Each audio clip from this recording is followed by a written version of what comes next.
Dear students, now today we are going to start our next topic of chapter 13, that is amplitude, time period and frequency of a vibration. Okay. In previous video we have already discussed what is vibration. So once again see, we have learned that the to and fro motion of an object is known as vibrations. Means किसी भी object का to and fro motion. Okay, to and fro motion क्या कहलाता है? Vibration. किसी object का इधर जाना फिर उसी प्लेस पे रिटर्न होके आना, उसको हम क्या बोलते हैं? वाइब्रेशंस. ओके, और इसी वाइब्रेशंस को हम क्या बोलते हैं? Oscillatory motion. क्या बोलेंगे? Oscillatory motion. Then see frequency. What is frequency? Okay, the number of oscillations per second is called the frequency of oscillations. Means एक सेकेंड में जितने time to and fro motion होता है, एक टू एंड फ्रो मोशन को हम क्या बोलते हैं? वन टाइम यदि टू एंड फ्रो मोशन हो रहा है तो हम उसको क्या बोलते हैं? वाइब्रेशंस. ठीक है, और उसी को हम क्या बोलेंगे? One oscillation. अब ये ऑसिलेशन वन सेकेंड में जितने टाइम्स ऑसिलेशंस हो रहा है उसको हम क्या बोलेंगे? उसकी फ्रीक्वेंसी.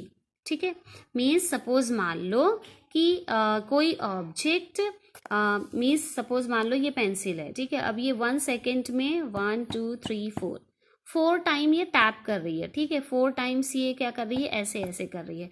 तो इसकी फ्रिक्वेंसी क्या हो जाएगी? 4. ठीक है, वैसे ही यदि 4 टाइम ऑसिलेशंस होता है 1 सेकेंड में तो उसकी फ्रिक्वेंसी क्या हो जाएगी?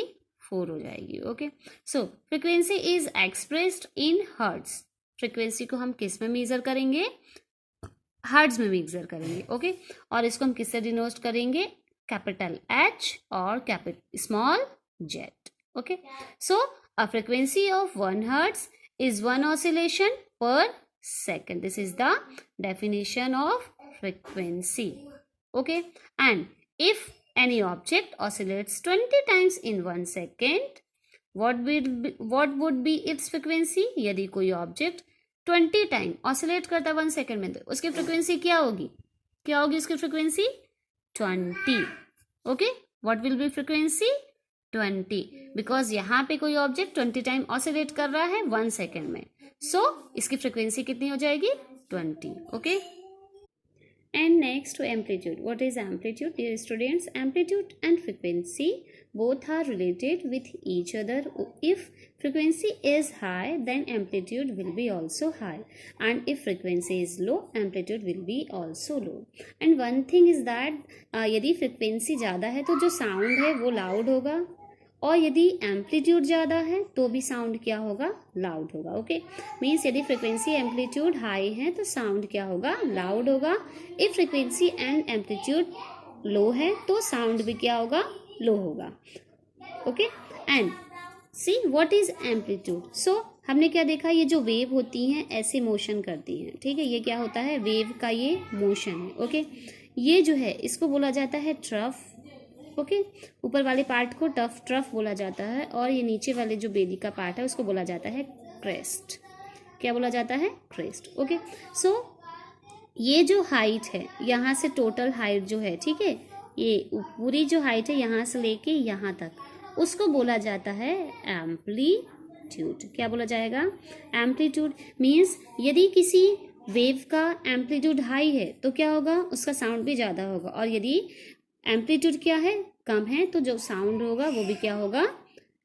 कम लाउड होगा. ओके, मीन्स सॉफ्ट साउंड होगा. इतना समझ लो कि जो एम्पलीट्यूड, यदि एम्पलीट्यूड कम है तो साउंड वो सॉफ्ट होगा, यदि एम्पलीट्यूड हाई है तो साउंड क्या होगा? लाउड होगा. Okay, and see through this practical, take a metallic tumbler and a tablespoon, strike the tablespoon gently at the brim of the tumbler. Means glass एक आपको लेना है और उसको क्या करना है? स्ट्राइक करना है. ये एक रॉड है, इससे स्ट्राइक करना है. आप इससे भी स्ट्राइक कर सकते हो. ठीक है, अब आप स्ट्राइक करोगे और क्या करोगे? इसके अलग अलग पार्ट पे स्ट्राइक करोगे, और क्या करोगे कि अलग अलग फ्रिक्वेंसी में आप उसको क्या करोगे? मीन्स स्ट्राइक करोगे. ठीक है, फ्रिक्वेंसी मीन्स जैसे कि 1 सेकेंड में हमने कोई भी बॉल है 1 सेकेंड में मान लो 3 टाइम्स गिर रही है, ठीक है, टैप कर रही है जमीन को, तो उसकी फ्रिक्वेंसी क्या हो जाएगी, 3 हो जाएगी, ठीक है। सो ऐसे ही आपको क्या करना है, अलग फ्रिक्वेंसी से क्या करना है, आपको ग्लास को स्ट्राइक करना है इससे, और उसमें आपको ये नोटिस करना है कि अलग अलग फ्रिक्वेंसी से स्ट्राइक करने पर जो साउंड है वो अलग अलग आपको सुनाई देता है कि नहीं, ठीक है। तो डियर स्टूडेंट, आप ये नोट करोगे कि जहाँ पे वाइब्रेशन ज़्यादा हो रहा है, मीन्स ज़्यादा फ्रिक्वेंसी में आप क्या कर रहे हो, ग्लास को स्ट्राइक कर रहे हो इस रॉड के थ्रू, वहाँ का जो साउंड है वो आपको लाउड सुनाई देगा, क्योंकि वहाँ पे क्या होता है, एम्पलीट्यूड भी ज़्यादा होगा, ठीक है। और जहाँ पे आप 1 टाइम केवल स्ट्राइक करोगे, ठीक है, तो वहाँ की फ्रिक्वेंसी केवल 1 होगी, ठीक, और एम्पलीट्यूड भी क्या होगा, कम होगा, मीन्स वहाँ को जो साउंड होगा वो क्या होगा, सॉफ्ट होगा। Clear? And see, loudness of sound is proportional to the square of the amplitude of the vibration producing the sound.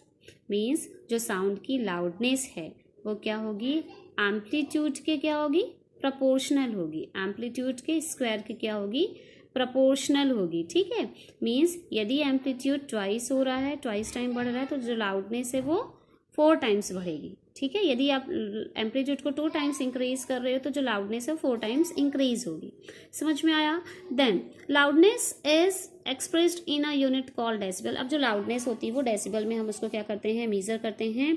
जैसे कि जो नॉर्मल ब्रीथिंग, मीन्स आप जब ब्रीथिंग करते हो तो जो आप ब्रीथिंग करते हो, ब्रीथ आउट करते हो या ऑक्सीजन इनहेल करते हो, उस टाइम भी क्या करता है कि आपकी जो सांस रहती है उससे भी कुछ साउंड रिलीज होता है, ठीक है, साउंड उससे भी प्रोड्यूस होता है, वो आप क्लियरली सुन भी सकते हो, ठीक है।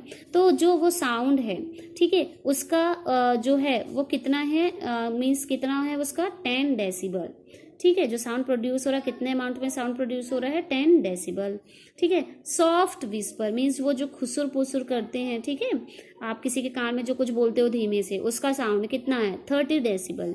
नॉर्मल कन्वर्सेशन, जब नॉर्मल धीमे हम किसी से बात करते हैं नॉर्मल में, ठीक है, उसका साउंड 60 डेसिबल।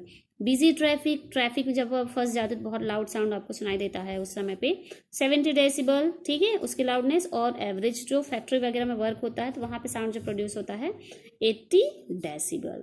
ओके, ये बहुत ही इंपॉर्टेंट है ये चीज़। Okay, then about 80 decibel the noise becomes physically painful. अब यदि 80 डेसिबल से ऊपर हम साउंड सुनते हैं तो हमारी हेल्थ के लिए प्रॉब्लमेटिक है, ठीक है, हमारी हेल्थ पे उसका बैड इफेक्ट्स पड़ता है, इसलिए इससे ज़्यादा साउंड हमें नहीं सुनना चाहिए। ओके, हमारे ईयर को ये डैमेज भी कर सकता है, हमारे जो कान के पर्दे रहते हैं उस पे इफेक्ट भी पड़ता है। Okay, then the loudness of sound depends on its amplitude. हमने अभी देखा था प्रैक्टिकल के थ्रू, इसके थ्रू, कि यदि क्या होगा, एम्पलीट्यूड ज़्यादा है तो लाउडनेस भी क्या होगी, ज़्यादा होगी, साउंड क्या होगा, लाउड होगा। Okay, when the amplitude of vibration is large the sound produced is loud. Okay, note down this line.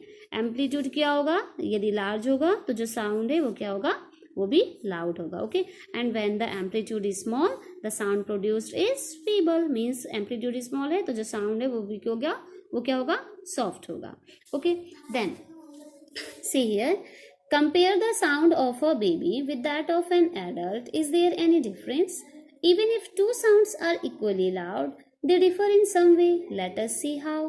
Means जो बेबी का साउंड रहता है, जो बच्चा रहता है, उसका जो साउंड रहता है, मीन्स उसकी आवाज़ कोई एडल्ट पर्सन है जो मीन्स जो बड़े लोग हैं, ठीक है, उनके कंपैरिजन में उसका साउंड क्या रहता है, थोड़ा पतला रहता है। और आपने जो एडल्ट है, मीन्स जो 18 ईयर्स के ऊपर हैं, उनका साउंड क्या रहता है, थोड़ा सा मोटा रहता है, ठीक है।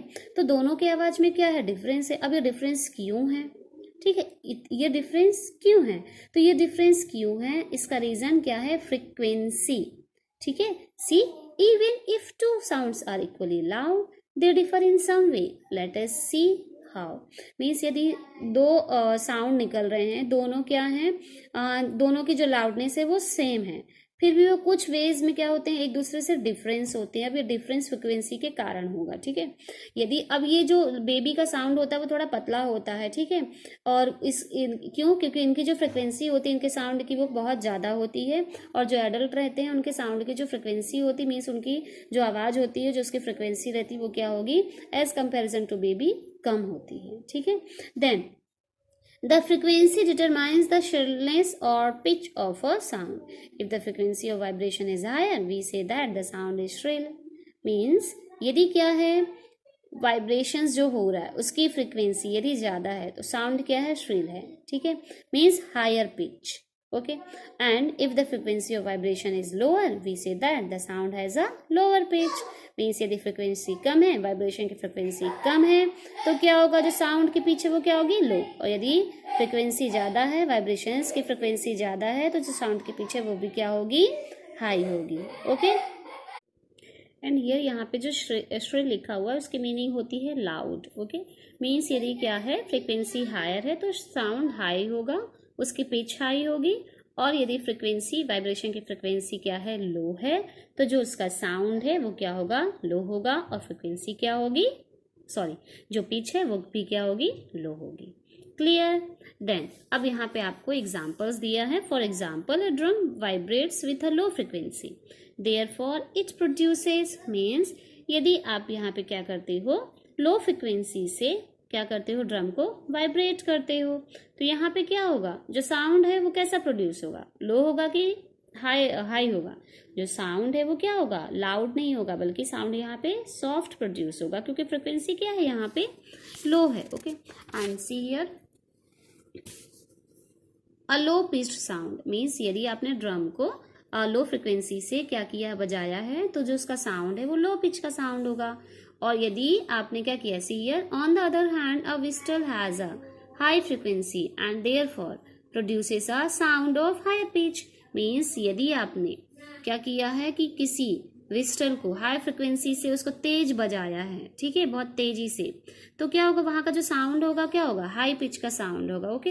Birds makes a high pitch sound whereas a lion makes a low pitch roar. Means आपने देखा होगा जो लॉयन होते हैं वो मीन्स जब रोयर करते हैं, जब आवाज़ निकालते हैं, तो उनका साउंड क्या रहता है, मोटा रहता है, ठीक है, आवाज़ थोड़ी उनकी भारी रहती है. लेकिन जो बर्ड्स रहते हैं उनका जो साउंड रहता है वो हाई पिच का साउंड रहता है, क्योंकि उनकी जो फ्रिक्वेंसी रहती है वो क्या रहती है, हाई रहती है, इसलिए उनका भी साउंड क्या रहेगा, हाई पिच रहेगा. बट जो लॉयन का जो साउंड है वो लो पिच का रहेगा, okay. So every day you here the voices of children and adults. तो अब देरी आप बच्चों की और बड़ों की आवाज़ सुनते हो, तो क्या आप उसमें आप चेंजेस मीन्स डिफरेंस कर सकते हो क्या, कि किसकी फ्रिक्वेंसी ज़्यादा और किसकी फ्रिक्वेंसी कम है. तो हाँ, हम कर सकते हैं. क्यों, क्योंकि जो चिल्ड्रन होते हैं, मीन्स जो बच्चे होते हैं, उनकी फ्रिक्वेंसी हाई रहती है, ठीक है. सो उनका जो पिच है वो भी क्या होगा, हाई होगा.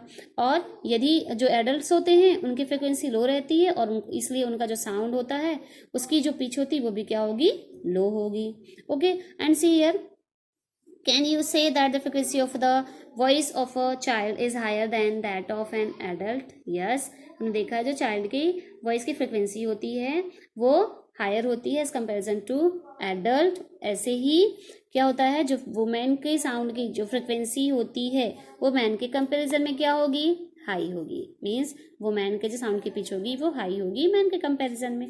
देखा है ना कि जो मैन की आवाज़ होती है, मीन्स जो मैन रहते हैं उनकी आवाज़ थोड़ी भारी रहती है, वो मैन की आवाज़ थोड़ी सी पतली रहती है, okay. Next topic, that is audible and inaudible sounds. What is the meaning of audible and inaudible? Audible means the sound that we can hear, okay, and inaudible means the sound that we cannot hear. Means audible sound वो sound होता है जिसको हम सुन सकते हैं, और inaudible sound वो sound होता है जिसको हम नहीं सुन सकते हैं, okay. And audible and inaudible sound की जो range होती है, वो audible sound की range क्या होगी, 20 हर्ट्ज से 20,000 हर्ट्ज, ओके. और 20,000 हर्ट्ज को आप 20 किलो हर्ट्ज भी बोल सकते हो. सो ऑडिबल रेंज की साउंड की जो रेंज होती है वो कितनी होगी, 20 हर्ट्ज से 20,000 हर्ट्ज. मीन्स 20 हर्ट्ज से लेके 20,000 हर्ट्ज तक का जो साउंड होता है वो आप सुन सकते हो, ठीक है. और 20 हर्ट्ज के नीचे का साउंड और 20,000 हर्ट्ज के ऊपर का साउंड आप नहीं सुन सकते हो, ठीक है. सो 20 हर्ट्ज से 20,000 हर्ट्ज के बीच की जो रेंज होती है साउंड की, वो साउंड ऑडिबल होता है, मीन्स जिसको आप सुन सकते हो. नेक्स्ट है इनऑडिबल साउंड्स. इनऑडिबल साउंड्स वही साउंड मीन्स 20,000 हर्ट्ज के ऊपर का जो साउंड होगा वो क्या होगा, इनऑडिबल साउंड होगा, जो हम नहीं सुन सकते हैं, okay. So see here, sounds of frequency is higher than about 20,000 vibrations per second, means 20 kilohertz, okay. 20,000 को हम 20 किलो हर्ट्ज भी बोलते हैं. सो ये ऑडिबल साउंड्स नहीं होता है, हमारे ह्यूमन ईयर इसको नहीं सुन सकता है, इसलिए इस रेंज के साउंड को हम क्या बोलते हैं, inaudible sounds. Okay, so for human ear, the range of audible frequencies is roughly from 20 to 20,000 hertz. Okay, this is important. And see here, some animals can hear sounds of frequencies higher than 20,000 hertz. कुछ animals हैं जो 20,000 hertz के ऊपर की frequency सुन सकते हैं. Human beings नहीं सुन सकते हैं, हमारा कान नहीं सुन सकता, बट कुछ एनिमल्स हैं जैसे कि डॉग्स होता है. डॉग्स के अंदर ये एबिलिटी होती है. जो पुलिस होती है वो डॉग्स को इसीलिए वो मतलब कोई भी मीन्स वो होता है, क्राइम होता है, तो वो पुलिस जो होती है वो डॉग्स वगैरह को ले जाती है क्योंकि वो ये साउंड को सुन सकते हैं. ठीक है. The police use high frequency whistles which dogs can hear but humans can not. अब जो पुलिस होती है कुछ विस्टल मतलब जो सिटी वगैरह वो बजाते हैं उस साउंड को डॉग सुन सकता है, बट हमारे ह्यूमन ईयर उसको नहीं सुन सकते हैं. ठीक है. और जो अल्ट्रासाउंड जो मशीन होती हैं जो अल्ट्रासाउंड्स करते हैं, अल्ट्रासाउंड मतलब वो जो हमारे जो इनर पार्ट होता है, हमारा जो इंटरनल ऑर्गन्स होते हैं हमारी बॉडी के, उनका स्ट्रक्चर पता करने के लिए उनमें क्या चेंजेस हैं, क्या डिफेक्ट्स हैं हमारे ऑर्गन्स में, इसको पता करने के लिए अल्ट्रासाउंड का यूज़ किया जाता है. तो इस अल्ट्रासाउंड में 20,000 हर्ट्ज का की जो फ्रिक्वेंसी रहती है उससे ज़्यादा का यूज़ किया जाता है. ठीक है. And next is noise and music. अब नॉइज़ एंड म्यूज़िक क्या है? Next topic noise and music. What is the difference between noise and music? So students, music वो साउंड होता है जो आपके कानों को अच्छा लगता है, मीन्स जो सॉफ्ट साउंड होता है जिसे आप सुनना पसंद करते हो, जैसे जो मेलोडी वाले सॉन्ग रहते हैं, ठीक है, वो म्यूज़िक साउंड होगा. क्यों? क्योंकि वो क्या होता है, एक सॉफ्ट साउंड रहता है, pleasant sounds. Okay, so see here musical sound is one which is pleasing to the ear. Sound produced by a harmonium is a musical sound. ठीक है. वो साउंड जो आपके कानों को अच्छा लगता है, सुनने में अच्छा लगता है, ऐसे साउंड को हम क्या बोलेंगे? म्यूजिकल साउंड बोलेंगे. ठीक है. जैसे कि हारमोनियम का साउंड, पियानो का साउंड, ठीक है, उसको वो साउंड किस कैटेगरी में आएगा? म्यूज़िकल साउंड्स में आएगा. ठीक है. अब जैसे कि जो मेलोडी वाले सॉन्ग हैं, जैसे कि लता जी के जो सॉन्ग हैं वो प्लीजेंट साउंड में है, लेकिन जो ये प्लीजेंट साउंड हैं, जो म्यूज़िकल साउंड्स हैं, यदि आप उसको लाउड में बजाओगे, बहुत उसकी लाउडनेस को बढ़ा दोगे, ठीक है, तो वो साउंड क्या फिर मेलोडियस साउंड रह जाएगा? नहीं, वो साउंड फिर क्या हो जाएगा? किस में आ जाएगा? वो नॉइज़ में आ जाएगा. अब नॉइज़ साउंड क्या हो? नॉइज़ वाला साउंड, ठीक है, तो वो साउंड जो आपके कानों को अच्छा नहीं लगता है, means unpleasant sounds are called noise. ठीक है. Unpleasant sounds are called noise, means वो साउंड्स जो अच्छा नहीं लगता है हमारे कानों को, उस साउंड को हम क्या बोलेंगे? नॉइज़. जैसे कि ट्रैफिक में आप फंस जाते हो तो वहाँ पे बहुत ज़्यादा साउंड सुनाई देता है, ठीक है, वो साउंड क्या रहेगा? नॉइज़ साउंड रहेगा. वहाँ पे क्या हो रहा है? नॉइज़ पॉल्यूशंस हो रहा है. ठीक है. जैसे कि बसेस और ट्रक्स के जो हॉर्न्स होते हैं, ठीक है, व्हीकल्स के जो हॉर्न होते हैं, कार के जो हॉर्न्स रहते हैं, वो साउंड क्या रहेगा? अनप्लीजेंट साउंड रहेगा, और ये किस कैटेगरी में आएगा? नॉइज़ में आएगा. ठीक है. Then noise pollutions. अब आपने क्या देखा होगा? बहुत सारा एयर पोल्यूशन सुना है आपने, वाटर पोल्यूशन सुना है, सॉइल पोल्यूशन सुना है, ऐसे ही नॉइज़ पोल्यूशन होता है. See here presence of excessive or unwanted sounds in the environment is called noise pollutions. Means unwanted sound, जो साउंड आपके कानों को ना अच्छा लगे, आप नहीं सुनना चाहते हो, और इन्वायरमेंट में ऐसा साउंड प्रोड्यूस हो रहा है, ऐसे साउंड को हम क्या बोलेंगे? Noise pollution. ठीक है. मीन्स जो आपके ईयर्स के लिए भी हार्मफुल होता है, ठीक है, उस साउंड को हम क्या बोलेंगे? नॉइज़ साउंड बोलते हैं. और यही नॉइज़ साउंड क्या कौन सा पॉल्यूशन क्रिएट करता है? नॉइज़ पॉल्यूशन क्रिएट करता है. अब इस नॉइज़ पॉल्यूशंस के कारण बहुत सारी प्रॉब्लम्स, हेल्थ प्रॉब्लम्स होती हैं. जैसे कि लोगों को यदि नॉइज़ पॉल्यूशन में कंटिन्यू रहते हैं, ऐसा एरिया जहाँ पे नॉइज़ पॉल्यूशन ज़्यादा होता है, वहाँ के लोगों में क्या होता है कि एक तो नींद नहीं आती है, उनका ब्लड प्रेशर हाई रहता है. ठीक है. सो नॉइज़ पॉल्यूशन भी हार्मफुल रहता है हेल्थ के लिए.